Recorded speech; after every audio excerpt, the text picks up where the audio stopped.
রাজ্যের প্রাক্তন মৎস্যমন্ত্রী তথা রামনগর বিধানসভার বিধায়ক অখিল গিরির সরাসরি প্রশ্ন, অন্ধ্রপ্রদেশ বিলাসপুর থেকে মাছ আসবে কেন?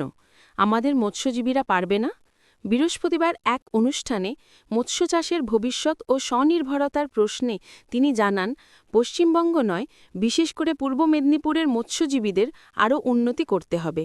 তার কথায়, স্থানীয়রা যদি বড় পরিসরে মাছ চাষ শুরু করেন তাহলে বাইরে থেকে মাছ আমদানির প্রয়োজনই থাকবে না, বরং আর্থিক উন্নতির পথ খুলে যাবে। প্রাক্তন মন্ত্রীর প্রতিশ্রুতি, মৎস্যচাষীদের পাশে থাকবে সরকার। তাদের স্বনির্ভর করতে প্রয়োজনীয় সহায়তা ও পরামর্শ দেওয়া হবে।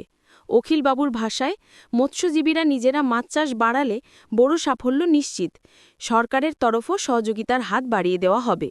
অপরদিকে মৎস্য ইউনিয়নের রাজ্য স্তরের এক কর্মকর্তা লক্ষ্মীনারায়ণ জানা এই বার্তাকে স্বাগত জানিয়ে বলেন, রাজ্য সরকার যদি বাস্তবিক পদক্ষেপ নেয় তবে মৎস্যশিল্পে উপকার হবে বিশাল।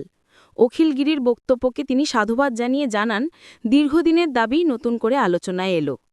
মৎস্যবান্ধব জেলা হিসেবে পরিচিত পূর্ব মেদিনীপুর, তাই শিল্প আরও চাঙ্গা করতে উদ্যোগী প্রশাসন ও সংগঠন এমনটাই মনে করছেন স্থানীয় মহল।